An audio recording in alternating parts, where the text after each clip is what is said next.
কবিতা আজও আমি বাতাসে ভাসি বন্ধু পাই।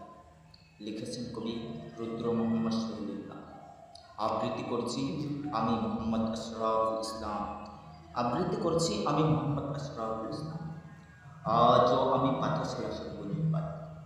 আজও আমি মাটিতে মৃত্যুর মগ্ন নৃত্য দেখি। দর্শিতার কাতর চিৎকার শুনি আজও আমি তন্দ্রার ভিতরে। এদেশ কি ভুলে গেছে সেই দুঃস্বপ্নের রাত, সেই রক্তাক্ত সময়? বাতাসে লাশের বন্ধবাসে মাটিতে লেগে আসে রক্তের ডাক।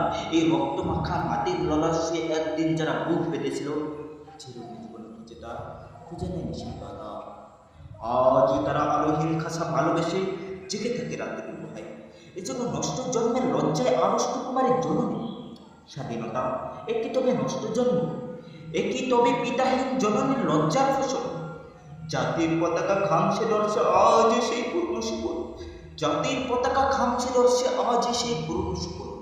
বাতাসে লাশের গন্ধ, নিয়ম আলোয় তবু নর্তকের দেহে দোলে মানুষের হাত। মাটিতে রক্তের ডাক, চালের গুদপে তবু জমা হয় অনাহারে মানুষের হাত। এসোকে ঘুম আসে না, সারা রাত আমার ঘুম আসে না। তন্দ্রার ভিতরে আমি শুনি দর্শিতার করুণ চিৎকার। নদীতে পানার মতো ভেসে থাকা মানুষের ফসলাস। মুন্ডহীন বালিকার পুকুরে খাওয়া বিবস্ব সুরে ভেসে ওঠে চোখের ভিতরে। আমি ঘুমাতে পারি না, আমি ঘুমাতে পারি না। রক্তের কাপড়ে মোড়া পুকুরে খেয়েছে যারে, শকুনে খেয়েছে যারে, সে আমার ভাই, সে আমার মা, সে আমার এই প্রিয়তম পিতা।